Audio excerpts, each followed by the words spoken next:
नमस्कार जोहार, आप लोग का अल्फाइस में स्वागत है। कल हम लोग देखे थे वैदिक सभ्यता का भाग 1।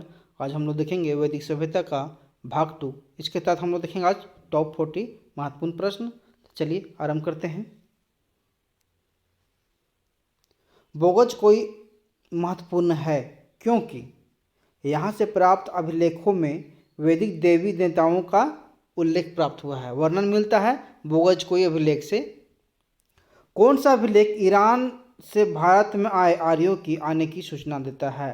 तो कौन सा अभिलेख है? तो बोगज कोई अभिलेख से ही भारत लोग ईरान से भारत आए थे उसकी सूचना देता है।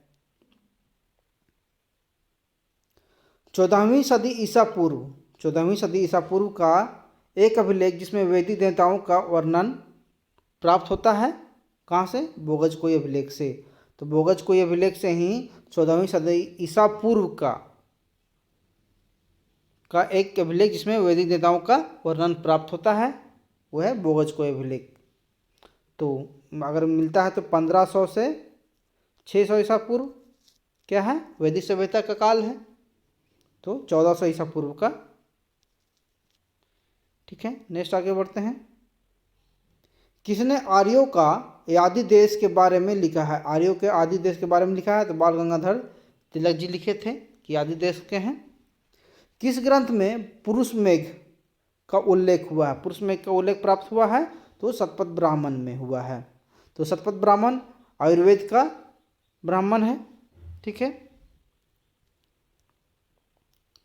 शतपथ ब्राह्मण में उल्लेखित राजा विदेह माधव से संबंधित ऋषि थे कौन? ऋषि गौतम रहुगन थे। ऋषि गौतम रहुगन। उत्तर वैदिक काल में किसको आर्य संस्कृति का धूर समझा जाता था? आर्य संस्कृति का धूर किसे समझा जाता था उत्तर वैदिक काल में? तो यंग एवं मगध को धूर समझा जाता था। गोत्र शब्द का प्रयोग सर्वप्रथम हुआ था ऋग्वेद में। पूर्व वैदिक आर्यों का धर्म प्रमुखता था क्या? पूर्व जो वैदिक आर्य थे, पूर्व वैदिक आर्य, उनका जो क्या धर्म था? प्रकृति पूजा और यज्ञ। पूर्व में आर्यों का जो धर्म था वो प्रकृति पूजा आर्य थे। स्वामी दयानंद सरस्वती बोले थे यज्ञ की ओर वापस चलो, वेदों की ओर। ऋग्वेद काल में जनता मुख्यतः किसमें विश्वास करती थी? तो बलि एवं कर्मकांड में। आज भी बलि और कर्मकांड होता है। प्रसिद्ध 10 राजाओं का युद्ध किस नदी के तट पर लड़ा गया था? तो परुष्णी नदी के तट पर लड़ा गया था, जिसे वर्तमान में रावी नदी कहते हैं। वहाँ पर प्रसिद्ध 10 राजाओं का युद्ध लड़ा गया था। किस नदी को ऋग्वेद में मातेतमा, देवीतमा, नदीतमा से संबोधित किया गया है? तो सरस्वती नदी को ऋग्वेद में मातेतमा, देवीतमा और नदीतमा के नाम से संबोधित किया गया है। उस जनजाति का नाम बतलाइए जो ऋग्वैदिक आर्यों के पंचजन से संबंधित नहीं है। क्या बोला है? उस जनजाति का नाम बतलाइए जो ऋग्वैदिक आर्यों के पंचजन से संबंधित नहीं है, तो वह है किकट। ठीक है,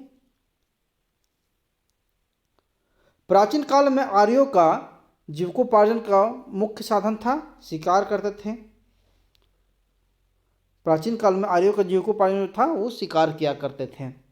वैदिक युग में प्रचलित लोकप्रिय शासन प्रणाली थी वंश परंपरागत राजतंत्र। वंश परंपरागत था उत्तर वैदिक काल में। वैदिक युगीन सभा, वैदिक युगीन जो सभा था क्या है? मंत्री परिषद थी और इसमें उच्च कुल के वृत्त मनुष्य भाग लेते थे। सभा में सभा और समिति था। तो सभा में जो होते थे उच्च कुल के वृद्ध लोग, जिससे ब्राह्मण लोग, उच्च कुल के कौन होता है? ब्राह्मण लोग। तो उसी टाइम वही लोग थे। तो उसमें उच्च कुल के लोग, जो वृद्ध लोग, जो बुजुर्ग लोग थे, वो लोग शामिल होते थे सभा में। किस वेद में सभा और समिति को प्रजापति की 2 पुत्रियां कहा गया है? तो अथर्ववेद में सभा और समिति को प्रजापति की पुत्रियां कहा गया है। ऋग्वैदिक जनसभा को न्यायिक कार्यों से संबंधित थी। सभा जो न्यायिक कार्य होता था वो सभा में, क्योंकि इसमें बुजुर्ग लोग शामिल होते थे और वहाँ पर निर्णय लेते थे। आयुर्वेद अर्थात जीवन का विज्ञान। आयुर्वेद मतलब जीवन का विज्ञान का उल्लेख सर्वप्रथम मिलता है कहाँ पे? अथर्ववेद में। ऋग्वैदिक धर्म था कौन? बहुदेववादी। ऋग्वैदिक जो धर्म था बहुदेववादी था। इसमें वैदिक देवताओं के 3 वर्ग हैं। कौन कौन? आकाश के देवता, अंतरिक्ष के देवता और पृथ्वी के देवता। तो ऋग्वैदिक जो धर्म था बहुदेववादी था, क्योंकि इसमें एक से अधिक देवता थे, जैसे आकाश के देवता, अंतरिक्ष के देवता और पृथ्वी के देवता। ऋग्वेद में सर्वाधिक संख्या में मंत्र संबंधित है अग्नि में।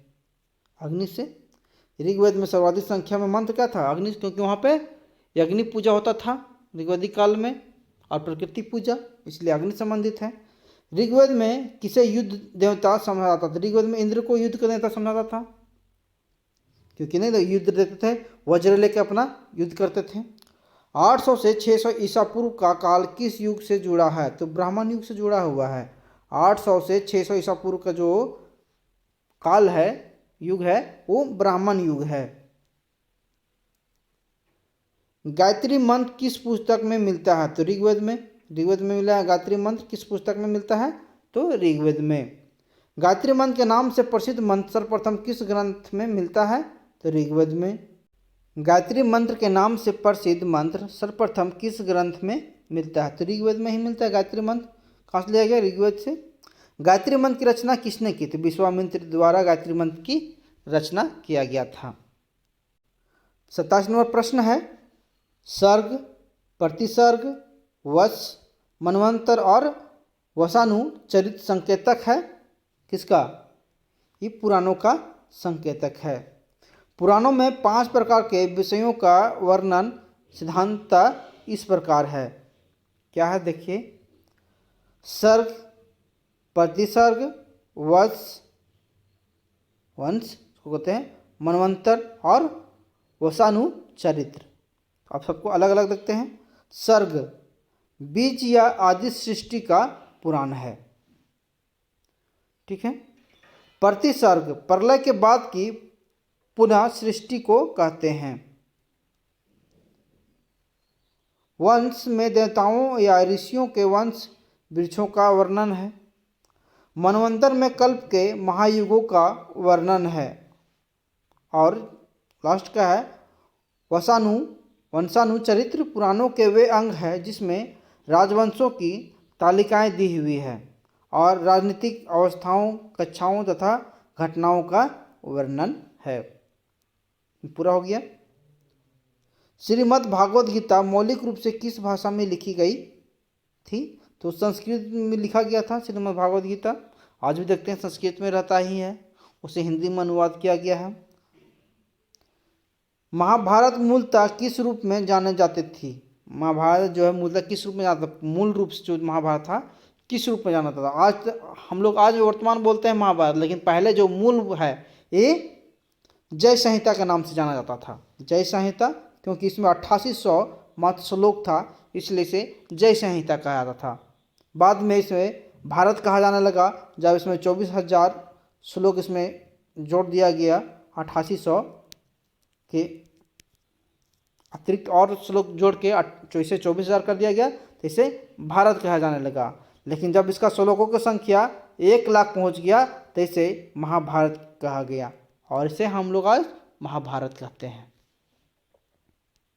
तो महाभारत का जो मूल रूप है उसे जय संहिता के नाम से जाना जाता था। किस काल में अछूत की अवधारणा स्पष्ट रूप से उदित हुई थी? अछूत, तो किस काल में अछूत की जो अवधारणा थी स्पष्ट रूप से आया था अछूत? तो धर्मशास्त्र के समय में, ठीक है। सत्यमेव जयते शब्द किस उपनिषद से लिया गया है? तो मुंडकोपनिषद से लिया गया, मुंडको उपनिषद से। और इसका अर्थ है क्या? सत्य की ही विजय होती है। सत्यमेव जयते का अर्थ है सत्य की ही विजय होती है। तमसो मां ज्योतिर्गमयम कथन है मूलतः किसका? उपनिषद का है। और किसका है? कौन सा उपनिषद का है? तो बृहदारण्यक के उपनिषद से लिया गया है। अर्थ है अंधकार से प्रकाश की ओर, अंधकार से प्रकाश की ओर, ठीक है। सत्यकाम जबाल की कथा जो अनब्याही माँ होने के लांछन को चुनौती देती है, उल्लेखित है छांदोग्य उपनिषद में। छांदोग्य उपनिषद में ही इसको उल्लेखित किया गया है। सत्यकाम जबाल की कथा, जो अनब्याही माँ के लांछन को चुनौती देता है, वो छांदोग्य उपनिषद से में है। ऋग्वेद के मूल लिपि थी ब्राह्मी। ऋग्वेद जो था उसका जो मूल लिपि था वो ब्राह्मी था। वैदिक कर्मकांड में होता का संबंध है। होता का संबंध जो है वो ऋग्वेद से है। अवेस्ता और ऋग्वेद में समानता है। अवेस्ता किस क्षेत्र से संबंधित है? ईरान से। अवेस्ता के देवता कौन थे बताइएगा आप लोग। वैदिक काल में जिस जानवर को अधन्य माना गया हुआ है गाय। गाय को वैदिक काल में अधन्य माना गया है। ऋग्वैदिक काल में किसे महत्वपूर्ण मूल्यवान संपत्ति समझा जाता था? तो गाय को मूल्यवान संपत्ति समझा जाता था। संस्कारों की कुल संख्या कितनी है? तो वर्तमान में हम लोग कितना संस्कार है? 16 संस्कार है। 16 संस्कार वर्तमान में है। अर्थ है परिष्कार, शुद्धता अथवा पवित्रता। संस्कार का अर्थ ही है परिष्कार, शुद्धता और पवित्रता। ठीक है। तो गौतम धर्म सूत्र में इसकी संख्या जो है 48 है। संस्कार की जो संख्या है 48 है। किसमें? गौतम धर्म सूत्र में। जबकि मनु, जैसे बोलते हैं ना मनुस्मृति, उसने गर्भधारण से मृत्यु तक इन्होंने 13 संस्कार को उल्लेखित किया है, लेकिन हम लोग 16 मानते हैं। ठीक है। बाद में स्मृतियों में ऐसी संख्या कितना है? 16 स्वीकार किया गया। बाद में इसे 16 स्वीकार के कुछ और जोड़ा गया। ठीक है। गौतम धर्म सूत्र में बोला 48, मनु स्मृति में 13 और बाद के जो स्मृतियाँ है उसमें 16 स्वीकार किया। तो हम लोग 16 ही मानते हैं, 16 संस्कार। जीविकोपार्जन हेतु वेद वेदांत पढ़ाने वाला अध्यापक कहलाता था क्या? उपाध्याय।